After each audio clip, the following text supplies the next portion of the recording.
Olá, obrigado por estar aqui. Nós estamos envolvidos por uma pequena série de sermões baseada nas orações do apóstolo Paulo pela igreja. E a nossa oração é para que o Senhor use esse sermão para aprofundar o teu conhecimento, aumentando a tua fé e o teu amor por Jesus. Além disso, seria fantástico se você nos procurasse, querendo conhecer ainda mais a respeito de tudo isso. Deus te abençoe. E o submarino, hein? Submarino que desceu lá, deu ruim pro pessoal, muita gente tirando sarro, muita gente até feliz, né? Falou, menos ricos no mundo e tal. Eu confesso a vocês que, se eu não me engano, foi na quinta-feira passada, que era o último dia que ia acabar o oxigênio do pessoal lá. E eu confesso para vocês que eu passei a quinta-feira assim, eu estava fazendo as coisas e ficava, caramba, o pessoal está agora, nesse exato momento lá dentro, morrendo sufocado. Olha que coisa boa para você passar o dia. Angustiado, imaginando a tensão, principalmente eu que tenho essa coisa meio claustrofóbica, assim, de que um negócio apertado, o avião mesmo, eu só não sou pior que o Theo, mas eu quero morrer de imaginar assim que tiver acontecendo qualquer coisa, eu não vou conseguir sair dali.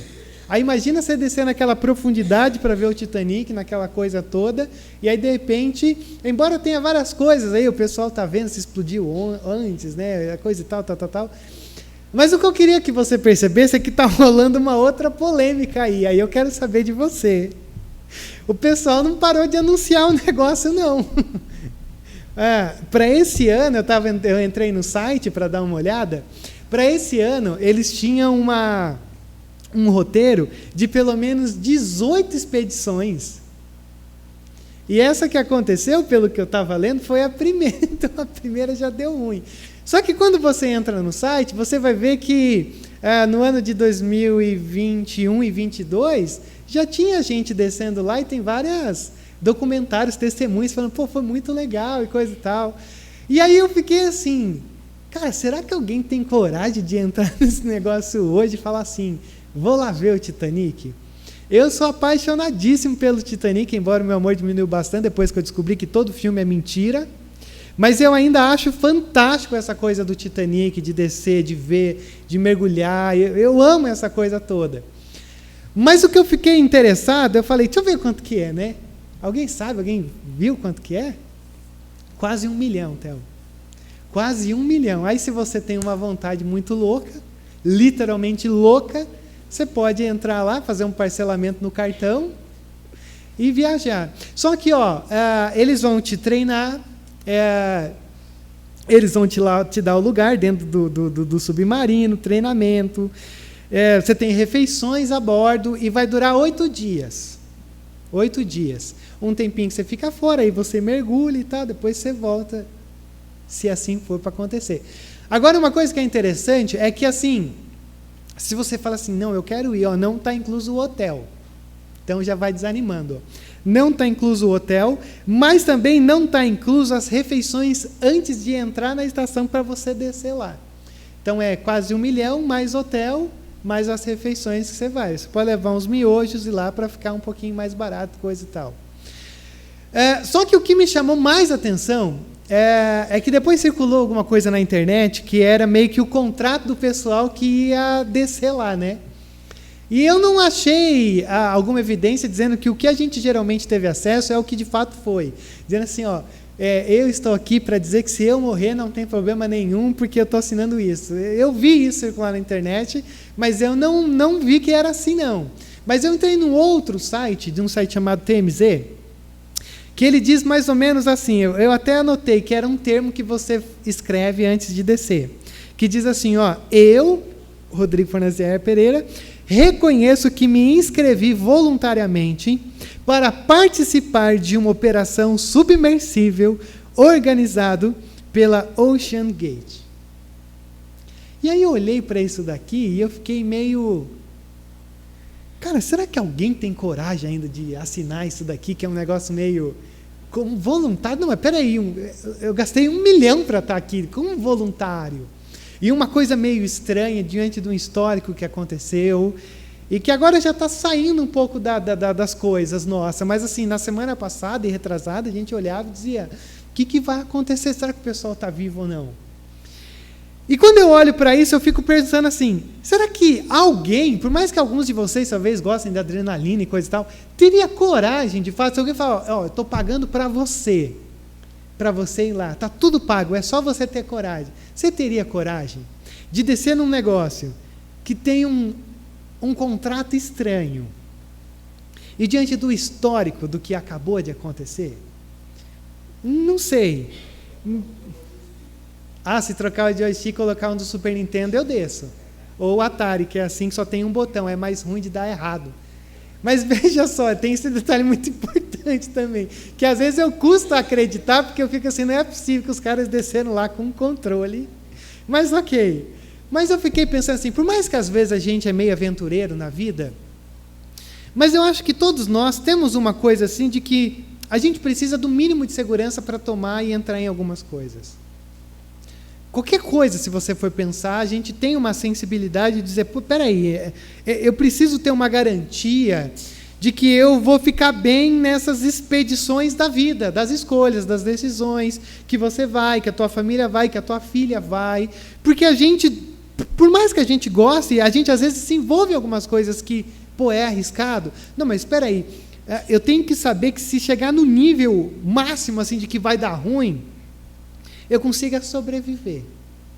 Bom, por que eu estou dizendo isso? Porque quando a gente olha para essa carta, chamada a Carta aos Tessalonicenses, o apóstolo Paulo ele escreve essa carta, e essa carta foi escrita e endereçada por uma igreja que tinha vários problemas, como todas as nossas igrejas têm. Sinto muito te informar. Geralmente só muda o CPF. Os mesmos problemas acontecem desde 2000 anos atrás até hoje, então só muda isso. Só que essa carta em especial, ela tem um problema relacionado ao fim. Algumas pessoas começaram a entrar nessa igreja e eles começaram a falar o seguinte, a gente ouviu que o Jesus ele ia voltar e tal, e Paulo pregou sobre isso. Existe essa tradição, essa promessa que está rodeando a nossa igreja, a nosso bairro, a nossa cultura, de que o Jesus de vocês ia voltar. Só que algumas pessoas entraram nessa igreja e disseram assim, não, Jesus já voltou. O Jesus que vocês estão esperando, ele já voltou. Mas assim, ele não voltou com um corpo, uma coisa física. Ele voltou meio que espiritualmente. E aí o apóstolo Paulo fica sabendo de toda essa coisa, e ele escreve a primeira e a segunda carta para tratar sobre isso. Porque ele diz, não é bem assim como vocês estão ouvindo aí. Não existe essa coisa de que Jesus veio e nenhum olho viu. Muito pelo contrário, a gente canta, né? Todo olho verá quando ele surgir nos céus e tudo mais. E aí, então, o apóstolo Paulo, falando sobre isso, ele também fala que essa igreja estava sofrendo perseguição. Porque você ser cristão no primeiro século é bem diferente de ser cristão hoje. A gente tem uma liberdade total. Lá não, lá você não poderia dizer que existe um único Senhor. Você sofria perseguição, você era abusado pelos olhares, pelas falas da rua, você não era bem-vindo. Então o apóstolo Paulo, ele escreve essas duas cartas, e essas duas cartas ela têm uma coisa em comum, que é essa coisa do retorno de Jesus. É como se toda a carta fosse escrita sobre essa luz. Então tudo que o apóstolo Paulo ele vai falar, ele fala sobre essa luz do retorno de Jesus, porque ele está dizendo, não se engane, Jesus está para voltar.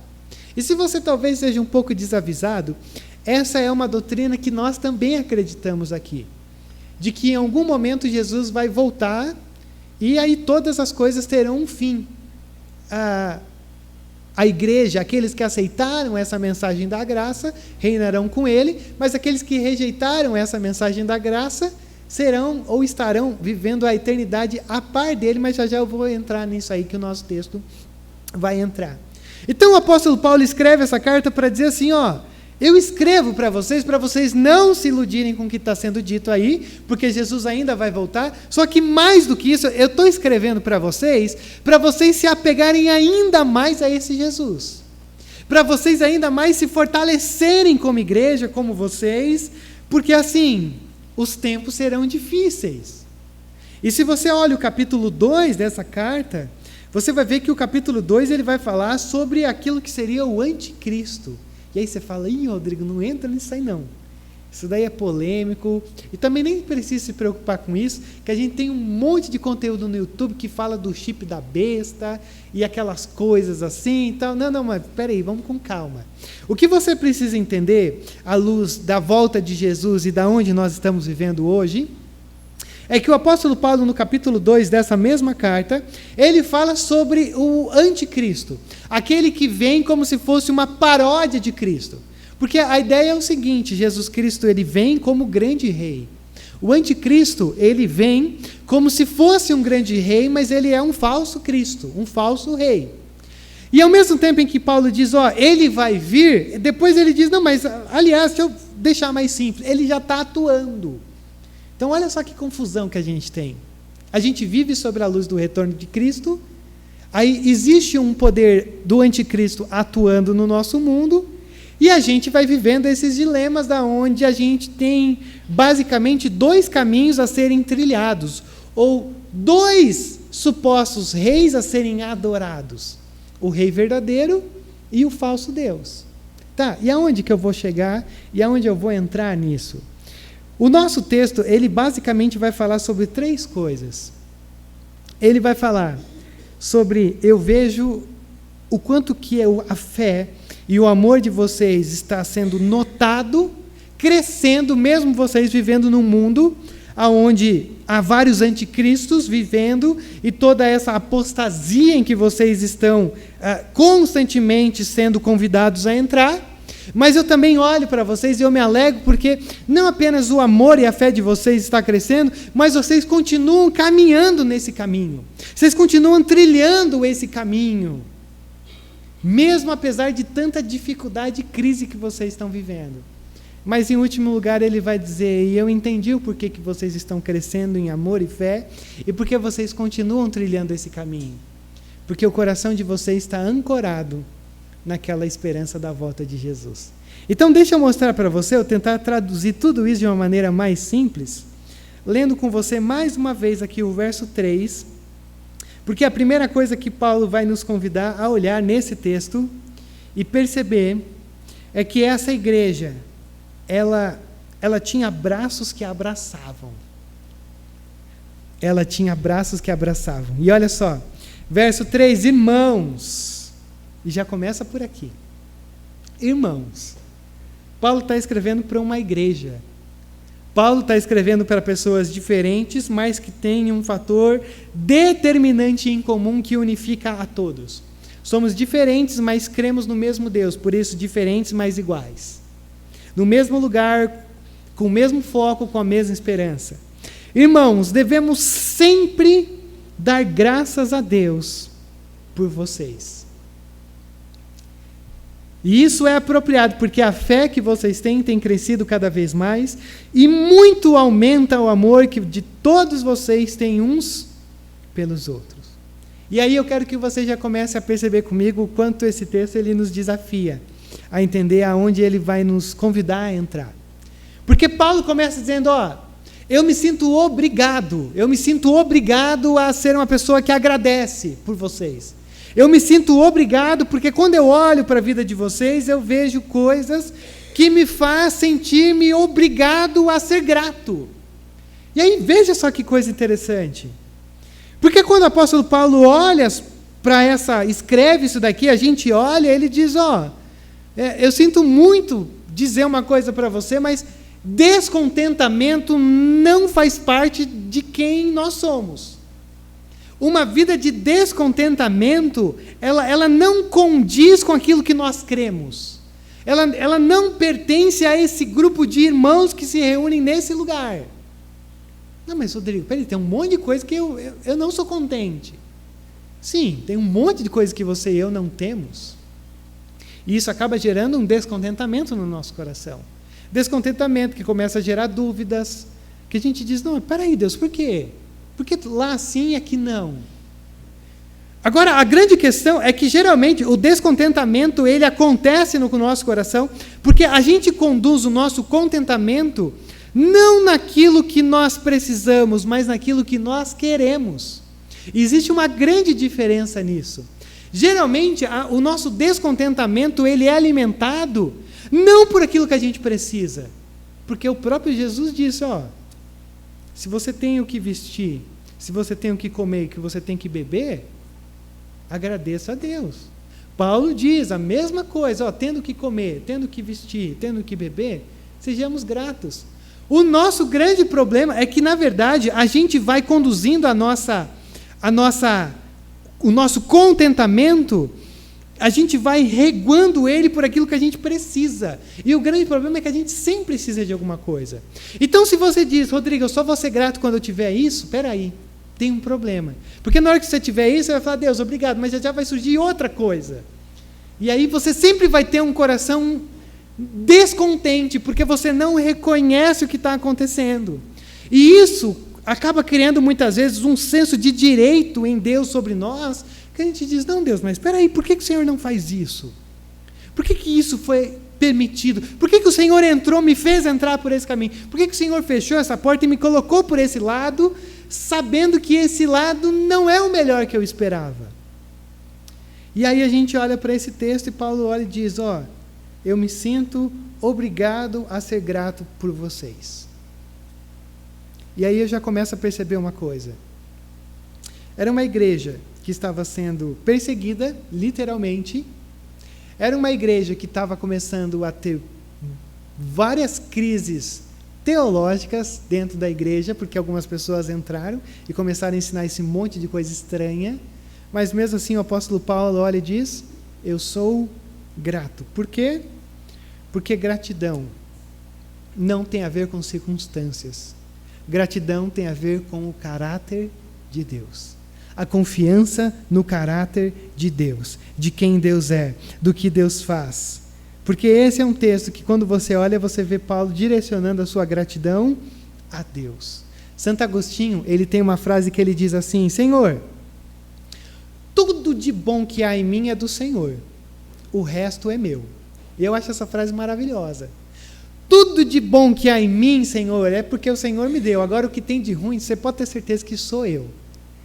E o Paulo, ele agradece por isso, porque ele olha para essa igreja e ele diz, eu sou grato pela vida de vocês. Tá, mas grato por quê? E aqui que eu quero entrar no assunto muito delicado, que eu sempre tenho muito medo de entrar e ser mal compreendido daqui de cima.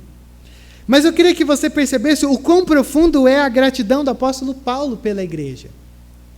Porque se você falasse assim, Rodrigo, quais seriam, talvez, os motivos de maior gratidão para você se expressar diante de Deus e falar assim, Deus, eu sou grato.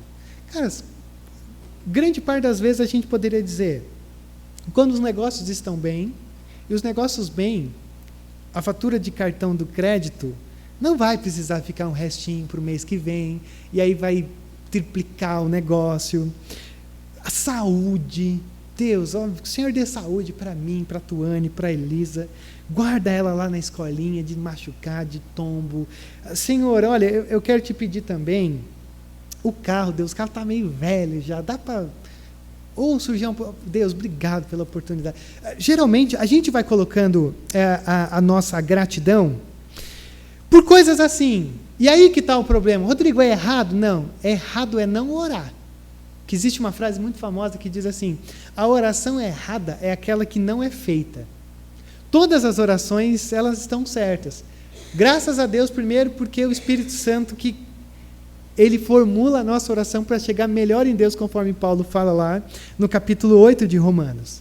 Mas o que eu queria que você percebesse aqui é que geralmente as nossas orações e as nossas gratidões, o nosso contentamento, ele surge a partir de alguma coisa que traga um bem-estar e conforto para a gente. Poxa vida, as contas, os boletos estão todos pagos, sobrou dinheiro. Quem aqui já experimentou um milagre desse? A saúde está em dia, está tudo bem, está tudo funcionando. Deus, está tudo redondinho. E geralmente a gente é grato por isso e não tem problema ser grato por isso. Mas a gente só é grato por aquilo que de alguma maneira traz conforto e um bem-estar. E aí quando as coisas começam a desmoronar e começa a tremer tudo, a gente fala assim, Deus, espera aí, agora é um tempo mais de eu gastar um tempinho em oração, Senhor, porque acho que o Senhor não percebeu que algumas coisas estão fora do lugar. E aqui que eu começo a olhar para a gratidão de Paulo. Porque as coisas estavam totalmente fora do lugar aqui na vida da igreja de Tessalônica. Em nenhum momento Paulo diz assim: Senhor, eu quero pedir que o Senhor os livre dessa perseguição. Não tem isso. Pelo que Paulo agradece? E aqui que está a coisa mais assustadora para mim ao longo dessa semana. Paulo agradece porque a fé deles estava crescendo cada vez mais. Paulo agradece porque o amor deles estava aumentando cada vez mais. Gente, vamos ser sinceros.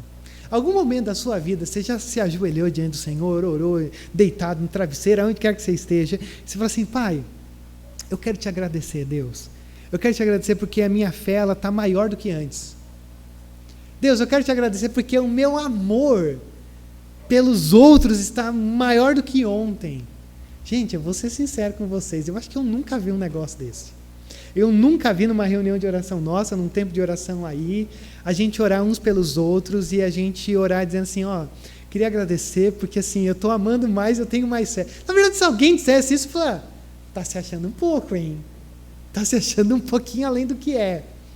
Tá, então todos nós quebramos isso. Mas eu pergunto para você: em alguma vez você já olhou e disse assim: Senhor, eu quero ter uma fé maior?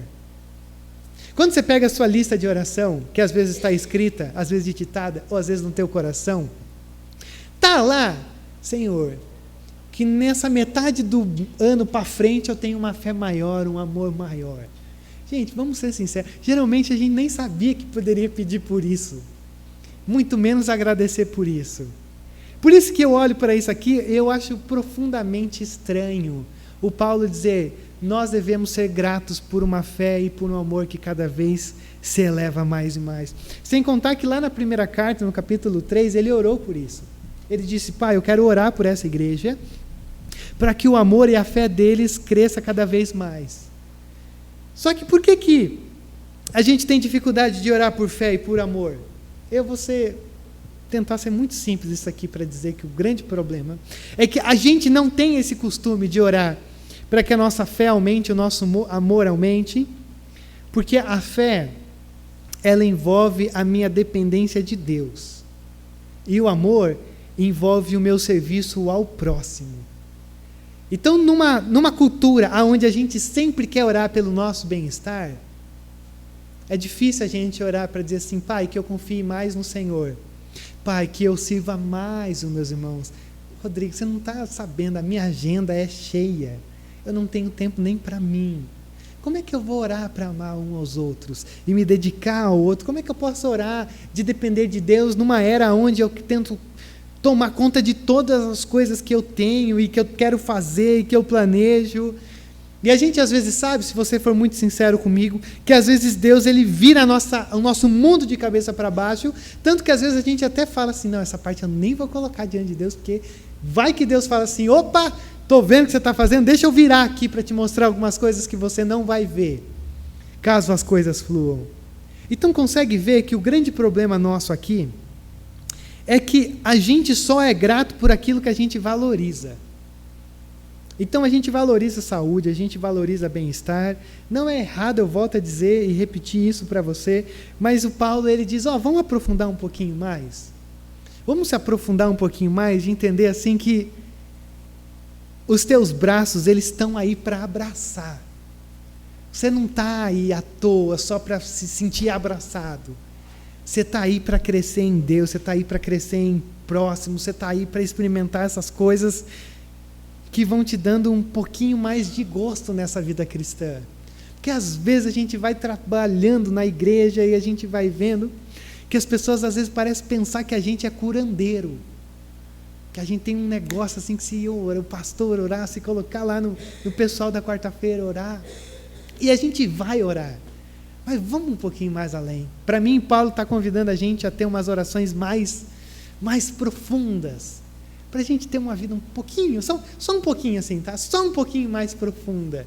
Que tire um pouco da gente e que coloque mais em Deus e no próximo.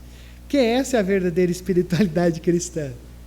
Nos esvaziarmos de nós mesmos para nos enchermos mais de Deus, para servirmos mais ao próximo. Mas a segunda coisa que eu quero que você veja aqui comigo nesse texto é que não apenas existe esses braços que abraçam a fé, o amor. Mas aí entra essa parte complicadíssima, Deus, que eu também fico horrorizado, de como isso acontece com grande naturalidade na vida da igreja. Olha só o verso 4. Por essa causa nos gloriamos em vocês, entre as igrejas de Deus, pela perseverança e fé. Perseverança. Continuar andando sobre um fortíssimo peso nas tuas costas. Que mostram em todas as perseguições e tribulações que vocês estão suportando. Nos gloriamos em vocês entre as igrejas pela perseverança e fé, que vocês mostram que estão conseguindo suportar, e aí, olha só o verso 5, que coisa angustiante. E essas tribulações, essas crises, essas tensões, elas dão prova do juízo justo de Deus, que deseja que vocês sejam considerados dignos do seu reino, pelo qual vocês também estão sofrendo. O que Paulo está chamando a nossa atenção aqui é o seguinte: eu sou grato a Deus, além do amor e da perseverança, ou melhor, do amor e da fé, mas eu sou grato também porque vocês estão conseguindo se manter fiéis, apesar das circunstâncias desfavoráveis que vocês estão vivendo. Então, mais uma vez eu volto a repetir, veja só como é assustador você olhar para esse homem, e esse homem diz, há tensões, há crises, a gente não sabe o que vai acontecer, mas eu sou grato. E mais do que isso, para mim é assustador, porque o apóstolo Paulo diz assim, você perseverar em meio às tuas lutas e continuar caminhando mesmo sob um peso, é um sinal de que você tem uma entrada no reino dos céus. E aí você fala assim, não, mas peraí, o que você falou? Paulo diz, o simples fato de você estar perseverando em meio a tanto sofrimento, a tanta perseguição, a tanta crise, isso é um sinal de que você vai herdar o reino dos céus. E aí, se você é um pouquinho desavisado, você pode dizer, não, mas então peraí, Rodrigo, todo mundo que sofre, então vai para o céu? Não, só vai para o céu quem tem fé. Mas o que Paulo está dizendo aqui é que ele fala o seguinte, vocês creram na mensagem, vocês creram no nosso testemunho. Então, a partir do momento em que alguém crê, biblicamente falando, essa pessoa crê não foi só porque ela quis crer. Não é porque ela fala, eu gostei da mensagem, então eu vou entrar nesse caminho. Não, biblicamente falando, quando você dá esse passo na direção da crença cristã, você dá porque o Senhor já conduziu o teu coração a crer. E ao mesmo tempo, então, que você crê, não existe nada que vai te tirar dessa crença. Olha só onde eu estou chegando. Por isso que Paulo diz, mesmo vocês sofrendo, mesmo em crises, vocês continuam caminhando na fé. Vocês continuam trilhando esse caminho. Por quê? Porque existe essa relação de que Deus, Ele não promete que quando a gente começar a dizer assim, Jesus, eu te amo, eu quero caminhar contigo, eu quero ser o teu filho, Ele vai olhar para a gente e dizer assim, beleza, Rodrigo, então fique tranquilo que a partir de agora, tudo vai dar certo na tua vida. Você fique tranquilo, assim, porque tudo vai funcionar muito bem. Infelizmente, essa não é uma promessa bíblica. Essa é uma promessa que grande parte das igrejas usam para segurar você lá dentro. E aí você vai passando a tua vida lá dentro numa expectativa de algo que nunca vai chegar. Porque no mundo tereis aflições, mas tem de bom ânimo, por quê? Porque eu venci o mundo. E aonde que a gente entra? Me assusta, mas me assusta demais. Perceber de que nos momentos em que a gente mais se sente fragilizado, que a gente está tendo algum tipo de sofrimento, que a gente está tendo crise, o que geralmente a gente faz? A gente se afasta das coisas de Deus. Eu vou ser muito sincero, eu fico abismadíssimo com isso. Porque grande parte das pessoas que eu sento ao longo da semana para conversar, e coisa pesadíssima, A única coisa que eu falo assim, caramba, isso é muito pesado. Mas deixa eu dizer uma coisa para você. Deus não prometeu que a vida seria leve, mas Ele prometeu ser o Deus conosco. Então esse é o momento de você se firmar ainda mais, de você buscar ainda mais, de você procurar ainda mais, de você se engajar ainda mais. Mas acontece totalmente o contrário, e eu não estou exagerando. As pessoas perdem o contato total, se afastam, não participam de nada, e eu fico me perguntando, Deus, da onde que sai essa coisa? Por que quando a gente não está bem, a gente acha que esse é o último lugar onde a gente deveria estar? Por que quando a gente fala assim, está vazio aqui dentro, não vou. Não, pera, é o contrário. Quanto mais distante, mais longe, mais dolorido, mais sofrido, mais perseguido, quanto mais a gente estiver vivendo sobre esse peso, mais esse lugar tem graça para te oferecer, porque é o Senhor do universo que está nesse lugar. E não é isso que acontece. As pessoas começam a passar por crises. Esse é o lugar onde existe uma esperança que reina, mas é o primeiro lugar a ser deixado de lado. E eu vou ser sincero, eu não entendo. Eu não consigo entender por que as pessoas olham para tudo isso e elas não veem como uma oportunidade de se aproximar ainda mais. Eu posso ir pelo caminho de Paulo, eu posso dizer o seguinte, é no fogo que a gente vê quem se converteu e quem não se converteu. Por isso que tem algumas pessoas que têm uma visão bíblica bem complicada aí para frente, que vai ter uma perseguição, que vai assim mostrar quem é quem. Não vou muito por esse lado. Mas uma coisa eu digo para vocês. Quem tem uma fé muito rasa, ainda que dê umas desandadas no meio do caminho, mas continua caminhando. Agora, quem não tem fé e acha que tem fé, se não continua trilhando esse caminho, é porque nunca teve. Porque o mesmo Deus em que coloca no nosso coração o crer, é o mesmo Deus que no final das circunstâncias diz, não, eu vou perseverar com você até o final. Deus não abre só um caminho e diz, Rodrigo, pode entrar por ele e agora é contigo. Não, Deus abre o caminho, nos pega pela mão e nos leva até o Rei Jesus, quando ele voltar dos céus. Porque ele vai perseverando conosco, ele vai caminhando, é uma obra completa. Então Paulo está falando sobre isso. Paulo não está querendo dizer, não, fique tranquilo, o sofrimento vai ser essa marca. Não é só. O sofrimento ele vai te refinar. O sofrimento ele vai te aproximar. Biblicamente, essa coisa do fogo, da lapidação, sempre é essa coisa de arrancar as tuas impurezas. É por isso que o Senhor permite com que o sofrimento venha, com que as crises aconteçam, porque são nelas que você vai começar a se aprofundar ainda mais. E geralmente é o contrário, a gente se distancia ainda mais, e aí todo esse fator pedagógico do sofrimento na nossa vida, a gente acaba desperdiçando. E aí você pode ter absoluta certeza que grande parte da nossa ingratidão são por coisas como essa. Onde a gente olha para a gente e a gente diz, Rodrigo, as circunstâncias não são favoráveis para a gente ser grato.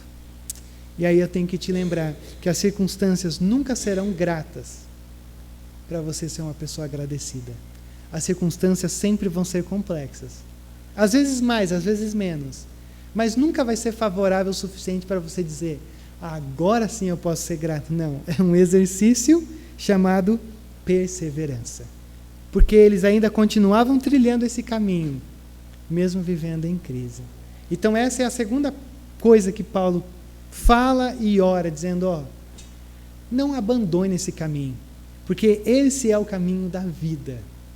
Esse é o caminho aonde você vai conseguir perseverar em todas as suas circunstâncias. Só que aí o negócio dá uma coisa mais complicada. Olha aqui comigo, o verso de número 6. Porque se primeiro ele fala sobre amor, fé, depois ele fala sobre vocês estão firmes na perseverança. Para mim aqui o verso 6 ele vai dizer a razão do porquê eles estavam se mantendo firmes. Não porque eles simplesmente abraçavam, não porque simplesmente eles estavam firmes, mas o coração deles estava cheio de esperança. Olha o verso 6. É justo da parte de Deus retribuir com tribulação aos que lhe causam tribulação e dar alívio a vocês que estão sendo atribulados e a nós também. Ponto. Olha aqui para mim. Ou só presta atenção olhando no texto. É justo Deus falar assim, ó, vocês arrebentaram com a vida dos meus filhos, então assim, vocês vão agora ser arrebentados, e vocês, meus filhos, vocês vão ser assim, aliviados. É um conceito básico da semeadura. Ó, vocês fizeram mal, então assim, vocês que fizeram mal agora vão sofrer o mal, e quem sofreu o mal de vocês vai ter um alívio. É justo. Mas, olha como ele continua. Isso acontecerá semana que vem? Na segunda-feira? Não. Sinto muito te decepcionar. Isso acontecerá quando o Senhor Jesus for revelado lá do céu. É uma boa notícia, mais ou menos. Porque geralmente a gente fala, não, mas só quando Jesus voltar? Podia ser agora, podia ser amanhã, podia ser Deus falando, ó, fique tranquilo, porque amanhã, sabe aquela coisa que está te angustiando aí, ó? Pode ser que às vezes ele até faça, porque ele faz um monte de coisa assim. Mas existem algumas coisas que a gente vai carregar para a eternidade. E ele fala, ó, era justo que acontecesse isso, mas isso só vai acontecer lá, quando ele aparecer nos céus, com seus anjos poderosos, em meio a chamas flamejantes. E aí, então, olha só onde ele vai entrar. Ele punirá os que não conhecem a Deus e os que não obedecem ao Evangelho de nosso Senhor Jesus. Eles sofrerão a pena de destruição eterna, a separação da presença do Senhor e da majestade do seu poder, e isso acontecerá no dia em que ele vier para ser glorificado em seus santos e admirado em todos os que creram, inclusive vocês, que creram em nosso testemunho. Deixa eu começar pela parte mais difícil. Primeiro, veja aqui essa coisa. Ele punirá aqueles que não quiseram a Deus. O que a gente está falando aqui? Nós estamos aqui falando da realidade do inferno. Já começa por aí. E Paulo então olha e diz, ele punirá aqueles que não quiseram conhecer a Deus, nem quiseram viver nele. E aí, se você é uma pessoa como eu, você fala assim, caramba, mas é meio desgostoso ouvir isso. Deus vai punir aqueles que não quiseram conhecer nem viver nele. Parece um Deus meio mesquinho, ou você faz o que eu quero, ou você então vai morrer. Mas não é assim que a gente tem que ler. Porque, olha só de novo o texto, verso 8. Ele punirá os que não conhecem a Deus e os que não obedecem ao Evangelho, ou seja, aos que não quiseram conhecer as boas notícias e aos que não quiseram viver as boas notícias. Rodrigo, que boas notícias são essas? Deus é santo. Um Deus santo, ele tem que punir, porque a santidade de Deus automaticamente gera a justiça de Deus. Se você fosse pensar, por exemplo, num delegado, sei lá, um delegado que um monte de gente comete um monte de crime, aí chega lá e o delegado olha e diz assim, não, está tudo bem, pode ir. Você fala, não, esse não é um bom delegado, não é um bom juiz. Ponto. Com Deus é assim, Deus, quando ele é descrito como santo, santo, santo, isso aqui não é uma coisa do tipo, vamos simplesmente contemplar essa santidade de Deus. Não, a santidade de Deus ela é agressiva para quem é pecador, como nós. Então a gente se achega diante de Deus, e assim, a gente tem vários episódios na Bíblia de gente que se achegou como não deveria e morreu. Ponto. E aí então esse é um texto que olha para a gente e diz assim, Deus é santo. Então a única maneira de você e eu nos achegarmos a Ele é morrendo diante dEle. Mas o problema é que você e eu não podemos morrer, porque se a gente morre, a coisa não vai funcionar aqui. A gente não consegue ressurgir dos mortos para viver. E aí, então, que a gente tem essa ideia. Entender a cruz é entender o perdão de Deus, satisfazendo a justiça dele. Cristo morre em nosso lugar, Cristo fica entre Deus e os homens, pendurado numa cruz, para satisfazer a justiça de Deus. Então, a gente às vezes olha para a cruz e a gente diz assim, olha só, que bela mensagem que a cruz nos dá sobre o amor de Deus. E isso é mais ou menos, porque a cruz, ela nos mostra a justiça de Deus sendo feita. Porque alguém teve que morrer para que a gente tivesse perdão. Um sacrifício na cruz teve que acontecer, derramamento de sangue para que a gente tivesse o perdão dos nossos pecados.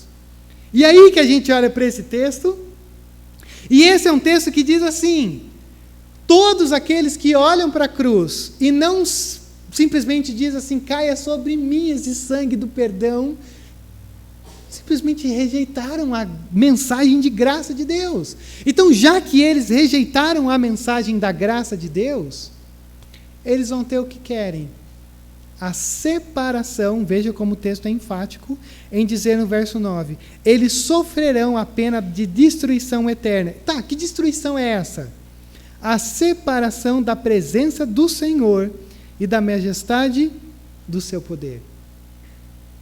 Já que eles não quiseram as boas notícias do amor de Deus, do perdão de Deus, então eles vão ter o que eles querem no inferno, a não presença de Deus.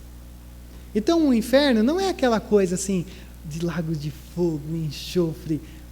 Apocalipse é um texto que ele usa imagens assim, figuradas para trazer uma tensão de que não é uma coisa agradável.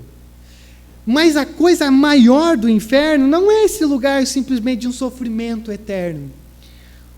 Antes de entender o sofrimento eterno, você tem que entender que Deus não está lá.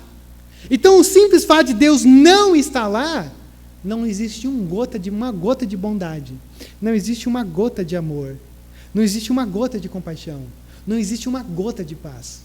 Então, o que Paulo está dizendo aqui é, todos aqueles que rejeitaram essa mensagem de graça e rejeitaram a Deus, eles vão para o lugar onde eles simplesmente quiseram viver a vida inteira aqui, e eles vão viver a eternidade lá, longe do Senhor.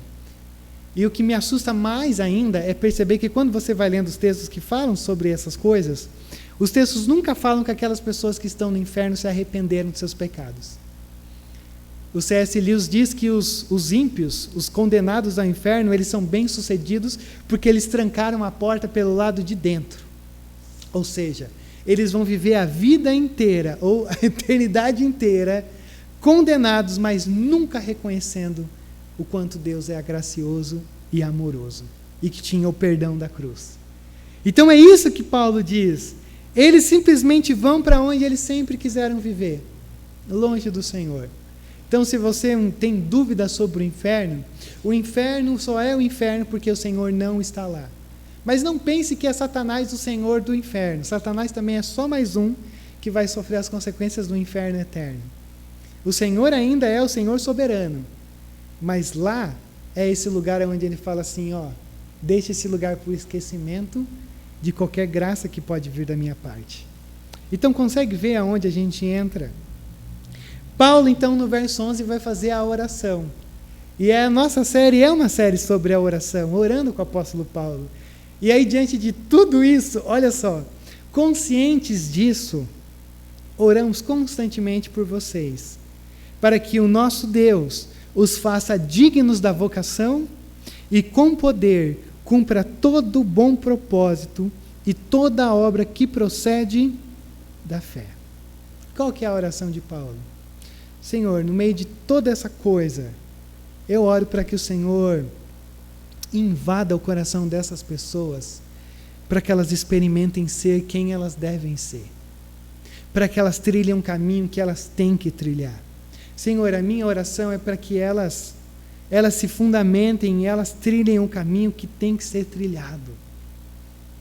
Assim, verso 12, o nome de nosso Senhor Jesus Cristo será glorificado em vocês, e vocês nele, segundo a graça de nosso Deus e de nosso Senhor Jesus Cristo. Ou seja, tudo que a gente pode pensar em se achegar a Ele, em experimentar nele, e Ele vai usando essas palavras, glorificado nele, vocês nele, Ele em vocês.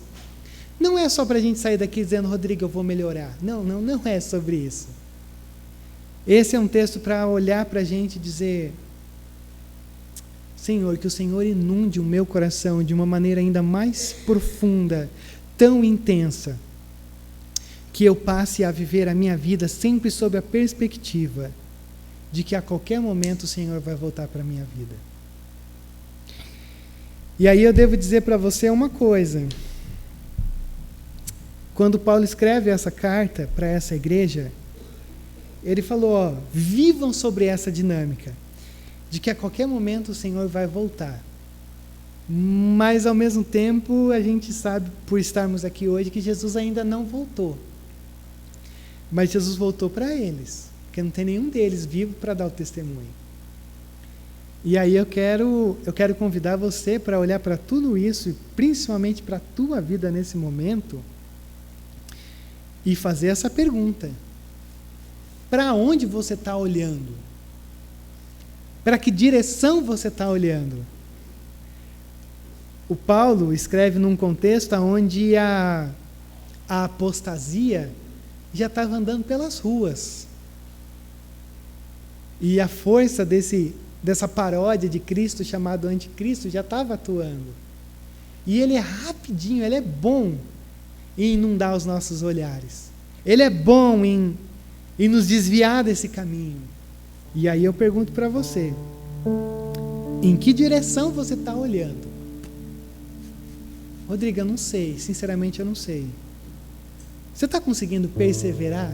Você está conseguindo se manter caminhando nessa direção, mesmo às vezes profundamente abalado? Você está conseguindo crescer mais em amor, em fé? Você olha para trás e diz: poxa vida, ainda que bem pequenininho assim, mas eu vejo uma progressão. Eu me vejo mais interessado. Eu me vejo abraçando mais. Eu me vejo crendo mais. Você consegue olhar para tudo isso e dizer assim: eu faço parte de tudo isso. E eu faço parte mais hoje do que a semana passada. E o meu convite é o mesmo convite de Paulo. Se coloque diante do Senhor nesse momento e diga: Pai, eu preciso ter uma visão maior de quem o Senhor é, de que o Senhor já está às portas. Para isso nutrir o meu coração e me dar entusiasmo para eu continuar caminhando apesar das circunstâncias, porque não serão as circunstâncias que vão ditar os meus passos, nem o meu ritmo, mas é olhar para o Senhor e o grande consumador da minha fé. Em 1952, uma jovem senhora chamada Florence Shakewick, alguma coisa assim, ela participou de uma das maiores maratonas de nado, absurda, assim. Ela estava indo de um lugar a outro, uma coisa sinistra nos Estados Unidos e coisa e tal. E o dia em que ela entrou nessa competição de resistência, o dia estava muito frio e nublado. Então tinha uma cerração de lascar, assim. Então, só para você ter uma ideia, ela entrou nessa competição e ela não conseguia nem ver os barcos que acompanhavam ela. E aí, depois de nadar 15 horas, não é 15 minutos, 15 horas, sem enxergar nada, ela começou a implorar para o treinador dela, dizendo assim: eu não aguento mais, eu não estou conseguindo resistir. E o treinador: calma, fique calma, porque a gente já está chegando. E aí chegou um momento que ela falou assim: eu estou esgotada. E aí ela levanta a mão e diz: pode vir me buscar aqui, porque eu não aguento mais. E aí foram lá ao barco e pegaram ela, resgataram ela, que estava ali do lado, levaram ela e tal. E na hora que pegam ela, levam para a beira da praia, ela percebeu que ela estava a 800 metros de terminar a prova. No outro dia ela deu uma entrevista, ela diz: olha, eu não quero me desculpar, não quero dar qualquer tipo de desculpa, porque fui eu que pedi para ser socorrida no meio dessa coisa toda, e eu falei: eu não quero mais participar dessa prova. Mas aí ela diz assim: mas olha, se eu soubesse que a praia, já estava a 800 metros, eu teria conseguido ir até o final. E aí 2 meses depois ela fez a mesma prova. E aí ela já sabia, e aí ela conseguiu vencer essa prova. Gente, deixa eu falar uma coisa muito simples para vocês. A gente vai perdendo essa coisa de que a gente está num projeto vitorioso. A gente não é o submarino lá que você vai assinar um termo dizendo, ó, eu comecei a boa obra em vocês, mas assim, se der errado, é assim, desculpa, eu não posso fazer nada assinado Deus. Não, não é assim. A nossa fé não funciona assim. A nossa fé, ela funciona de um Deus que diz, ó, eu começo e eu termino o que eu comecei. Então, o meu convite para você hoje é assim, melhor do que começar bem, é terminar bem. E a gente só vai terminar bem se nosso coração estiver ancorado na esperança certa. Porque vai ser esse olhar, o nosso coração ancorado não nos 800 metros, não que a praia está ali, mas de que Deus tem cuidado de nós e que Deus está nos levando em segurança até esse lugar chamado Reino de Deus, é o que vai nos dar o passo certo, o abraço certo.